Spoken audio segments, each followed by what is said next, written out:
Mengingat susahnya kita para kaum laki-laki mencari pekerjaan di tahun 2024 ini ya, karena banyaknya aturan-aturan batasan umur yang telah ditetapkan untuk bisa bekerja di PT-PT tertentu ya. Mungkin ya buat kita para kaum lelaki itu susah untuk masuk ke pabrik-pabrik yang berumur di antara 25 tahun ke atas, karena rata-rata untuk PT-PT atau pabrik-pabrik besar itu mayoritas yang dibutuhkan itu perempuan dan umur minimal di bawah 25 tahun.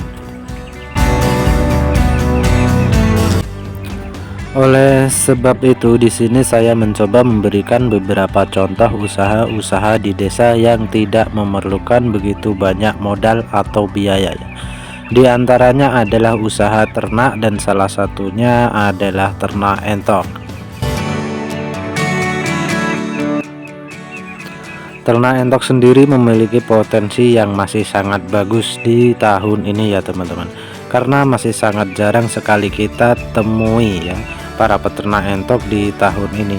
Tetapi kebutuhan daging entok ini ya sudah banyak diminati di masyarakat, bahkan rumah makan yang menyajikan menu khusus daging entok sudah banyak kita jumpai. Jadi apa salahnya jika kita mencoba untuk ternak entok? Dan ternak entok sendiri tidak perlu membutuhkan begitu banyak modal ya. Kita bisa istilahnya menyicil ya. Dan ternak entok sendiri ini terbilang sangat mudah untuk kita pelihara ya dibandingkan unggas-unggas yang lainnya.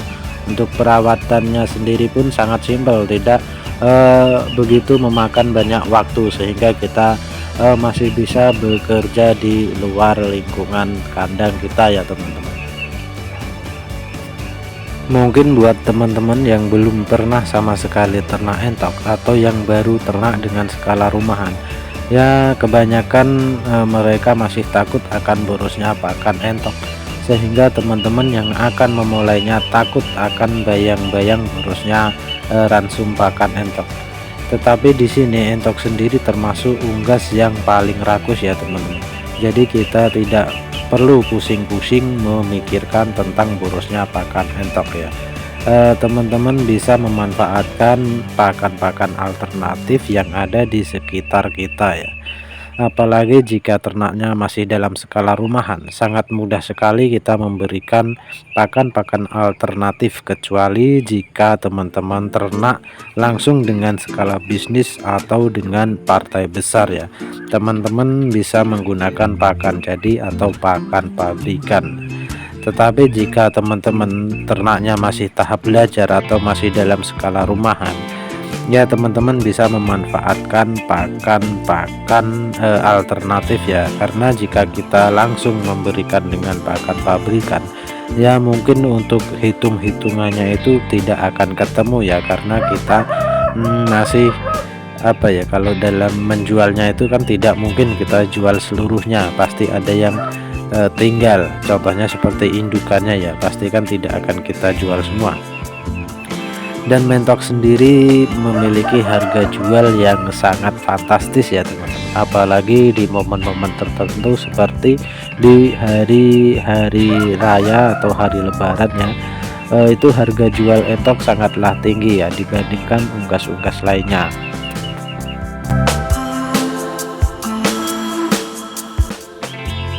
Entok sendiri tidak begitu memerlukan perawatan yang ekstra ya, dan pertumbuhan entok sendiri sangatlah cepat, apalagi di tahun ini ya banyak sekali jenis-jenis entok yang memiliki pertumbuhan yang sangat cepat, sehingga kita bisa menargetkan masa panen kita ya.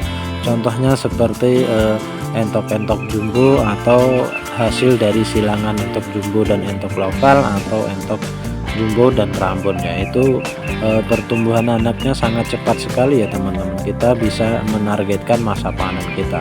Jadi di sini kita tidak perlu membutuhkan begitu banyak modal yang harus kita keluarkan. Kita bisa memulainya dengan partai kecil, dan jika kita wujudkan dalam bentuk uang, kita cukup mengeluarkan ya kurang lebih 500.000 aja ya teman-teman. Itu sudah cukup banyak kita mendapatkan anak entok ya teman-teman, ataupun indukan. Tapi itu modal di luar pembuatan kandang ya teman-teman. Tapi saran saya, jika teman-teman ingin memulai atau masih dalam tahap belajar, ya kita usahakan dulu untuk belajar ternak dulu ya teman-teman.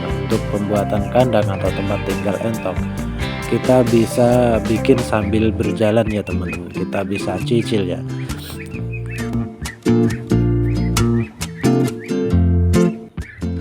Jika teman-teman ingin memulai usaha ternak entok ya, teman-teman bisa pilih dua metode ya. Yang pertama yaitu teman-teman bisa lakukan pembelian indukan. Yang kedua, teman-teman bisa lakukan pembelian anakan. Dan di sini ada keuntungannya dan ada kekurangannya masing-masing ya teman-teman. Jika teman-teman memulainya dengan cara membeli indukan atau memelihara indukan, itu kekurangannya ya teman-teman, memiliki masa panen yang begitu cukup lama ya teman-teman, jika teman-teman ternaknya dengan ternak pembesaran. Tetapi jika teman-teman ternak dengan tujuan ternak pembibitan, itu ya kurang lebihnya 3 bulan ya dari kita beli sampai kita panen ya teman-teman. Tetapi teman-teman untuk menambah porsi indukan itu membutuhkan waktu cukup lama ya teman-teman, karena teman-teman membeli indukan terus menetas terus dibesarkan, itu kurang lebihnya 7 sampai 8 bulan ya teman-teman. Teman-teman baru bisa punya indukan yang teman-teman harapkan. Tetapi untuk imbas positifnya ya teman-teman, jadi bisa memahami tentang bagaimana perawatan anak entok atau perawatan minti-mintinya ya teman-teman. Dan teman-teman pun bisa memahami tentang kebutuhan ransum pakan anak entok. Jika teman-teman membelinya DOE atau anak-anak entok ya, itu jika teman-teman ternaknya dengan ternak pembesaran, itu tidak cukup lama untuk masa panen ya. Kita bisa targetkan 2 bulan panen atau 3 bulan panen ya teman-teman. Tetapi di sini ya, jika kita membeli DOE itu sangat rawan yang namanya penyakit ya teman ya. Di antaranya bisa anak-anak entok itu bisa lumpuh, terus tiba-tiba terkena virus, jadi itu membutuhkan perawatan yang sedikit ekstra. Tetapi di sini untuk imbas positifnya, teman-teman jika membeli anakan itu bisa langsung dengan partai besar ya. Kalaupun tidak partai besar ya minimal 10 ekor lah, contohnya itu bisa panen serentak ya teman-teman.